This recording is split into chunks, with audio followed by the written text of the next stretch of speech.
எல்லாரும் வணக்கம். இந்திய அரசியல் சாசனம் நம்ம தமிழ்நாட்டில் இருக்கிற எல்லாருக்குமே கொடுத்துருக்கிற உரிமையில் ரொம்ப ரொம்ப முக்கியமானது ஓட்டிங் ரைட், வாக்குரிமை. ஒரு மனுஷன் உயிரோடு இருக்கான்றதுக்கு அடையாளமாக இருக்கிறதுல அவனோட ஓட்டுரிமை ரொம்ப முக்கியம்.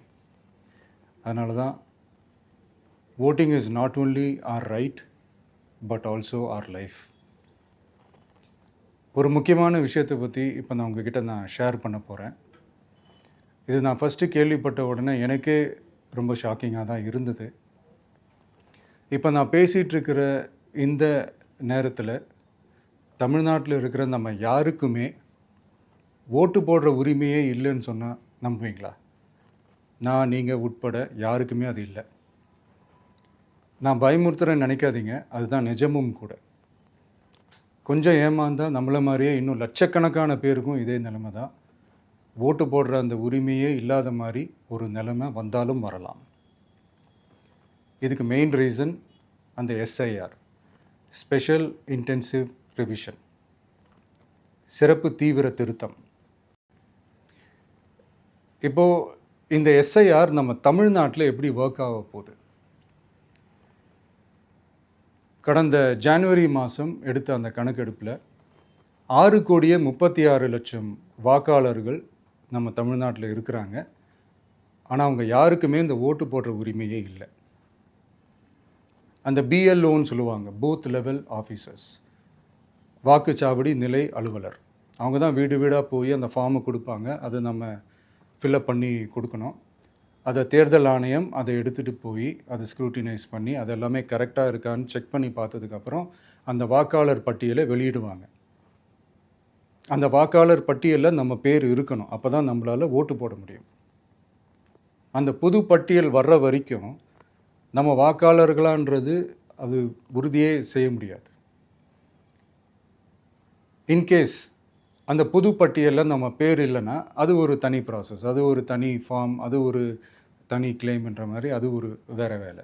ஸோ இந்த மாதிரி நிறையா சிரமங்கள் குழப்பங்கள் இருக்கிறதுனால மக்களுக்கு இது மேலே ஒரு கன்ஃபியூஷன் ஒன்று இருக்குது. இது என்ன வெரிஃபிகேஷனா இல்லை ஒரு மறைமுக ரீரெஜிஸ்ட்ரேஷனா இல்லை இது ஒரு நியூ ரெஜிஸ்ட்ரேஷன் மாதிரியே தானா அப்படின்ற மாதிரி நிறைய கன்ஃபியூஷன் இருக்குது.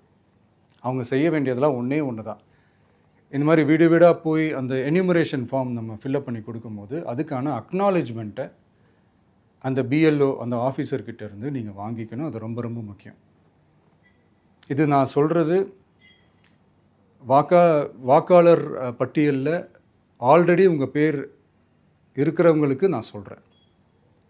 இப்போ புது வாக்காளர்கள், ஃபஸ்ட் டைம் ஓட்டர்ஸ், அவங்களுக்கு ஃபார்ம் 6ன்னு ஒன்று இருக்குது.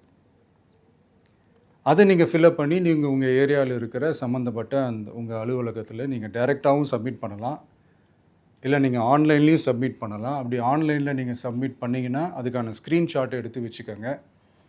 ஃபோனில் மெசேஜ் வரும், அதை சேவ் பண்ணி வச்சுக்கோங்க.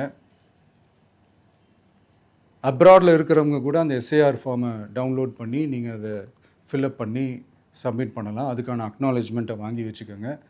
ரொம்ப முக்கியமாக உங்களோட பிஎல்ஓ அந்த ஆஃபீஸர் யாருன்னு தெரிஞ்சு வச்சுக்கோங்க. இந்த தேர்தல் ஆணையம் அந்த வெப்சைட்டில் போனீங்கன்னா அந்த பர்டிகுலர் பிஎல்ஓ ஆஃபீஸரோட ஃபோன் நம்பர் கூட நீங்கள் எடுத்து வச்சுக்கலாம். இன்கேஸ் உங்களை யாரையும் ரீச் பண்ணலை இல்லை உங்களுக்கு அந்த ஃபார்ம் கிடைக்கல அப்படின்னா நீங்கள் அவரை காண்டாக்ட் பண்ணி அந்த ஃபார்மை வாங்கி நீங்கள் ஃபில்அப் பண்ணி நீங்கள் சப்மிட் பண்ணலாம். ரொம்ப முக்கியமாக அதுக்கான அக்னாலேஜ்மெண்ட்டை வாங்கி வச்சுக்கோங்க. இது எல்லாமே சரியாக செஞ்சாலும் இந்த எஸ்ஐஆர் மேலே சில டவுட்ஸ் இருக்குது.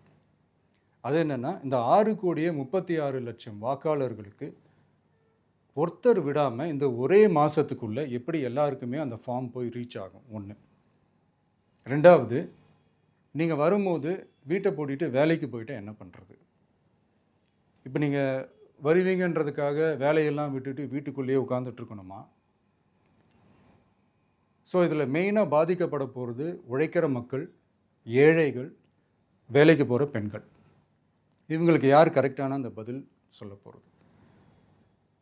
ஒரு நியாயமான எஸ்ஐஆர்னால் என்ன நடக்கணும்? இப்போது இறந்து போனவங்கள மார்க் பண்ணி அதுலேருந்து டிலீட் பண்ணணும். இப்போ போலி வாக்காளர்கள் இருந்தாங்கன்னா அவங்கள மார்க் பண்ணி டிலீட் பண்ணணும். இப்போ ஆல்ரெடி ஓட்டு இருக்கிறவங்களுக்கு எதுக்கு இந்த ரெஜிஸ்ட்ரேஷன் என்ற பேரில் இவ்வளவு குழப்பங்கள் அப்படின்றது தான் எங்கள் கேள்வி. இப்போ புதுசாக வர வாக்காளர்களையோ இல்லை ஓட்டு இல்லாதவங்களையோ சேர்த்தா பத்தாதா? இப்போ ரீசெண்டாக நடந்த இப்போ எலெக்ஷன் 2021, 24லாம் எப்படி எல்லாருமே ஓட்டு போட்டோம்? அதில் ஓட்டு போட்டவங்க கூட இப்போ புதுசாக ரெஜிஸ்டர் பண்ணணும்னா அது ஏன் அந்த கன்ஃபியூஷன் அப்படின்றதான் நாங்கள் கேட்குறோம். அதனால தான் நாங்கள் எஸ்ஐஆரை எதிர்க்கிறோம். இப்போ புதுசாக சில கம்ப்ளைண்ட்ஸ்லாம் வர ஆரம்பிக்குது. அது என்னென்னா முக்கியமாக நம்மளுடைய டிவிகே தோழர்களுக்கு அந்த ஃபார்ம் கிடைக்க மாட்டேங்குது, கொடுக்க மாட்டேன்றாங்க அப்படின்ற சில கம்ப்ளைண்ட்ஸ். இது யார் பண்ணுறாங்க அப்படின்றது நான் தான் சொல்லி தெரிய வேணும்னு ஒன்றும் அவசியம் இல்லை உங்களுக்கு. இப்போ இருக்கிற ஆட்சியாளர்கள் அவங்களுக்கு கைப்பாவையாக இருக்கக்கூடிய சில பேர் வந்து இதை செய்ய ஸ்டார்ட் பண்ணியிருக்கிறாங்க. அதனால் மைடியர் வர்ச்சுவல் வாரியர்ஸ், இதை வந்து சாதாரணமாக எடுத்துக்காதீங்க. இது எல்லாருக்குமே அந்த ஃபார்ம் போய் ரீச் ஆகணும். இதில் ரொம்ப உறுதியாக இருங்க. அதையும் மீறி உங்களுக்கு அந்த ஃபார்ம் கிடைக்கலன்னா இருக்கவே இருக்கும் ஆன்லைன். தேர்தல் ஆணையம் அந்த வெப்சைட்டில் போய் அந்த ஃபார்மை டவுன்லோட் பண்ணி நீங்கள் ஃபில்அப் பண்ணி சப்மிட் பண்ணலாம். உங்கள் வீட்டில் இருக்கிறவங்களுக்கு நீங்கள் செஞ்சு கொடுங்க, பக்கத்து வீட்டில் இருக்கிறவங்களுக்கு செஞ்சு கொடுங்க, தெரிஞ்சவங்களுக்கு, தெரியாதவங்களுக்கு, பழகினவங்களுக்கு, பழகாதவங்களுக்கு எல்லாருக்குமே நீங்கள் தயவு செஞ்சு கொடுங்க. அண்ட் ரொம்ப முக்கியமாக நம்ம ஜென்சி கிட்ஸ், நம்ம ஃபஸ்ட் டைம் ஓட்டர்ஸ், நம்ம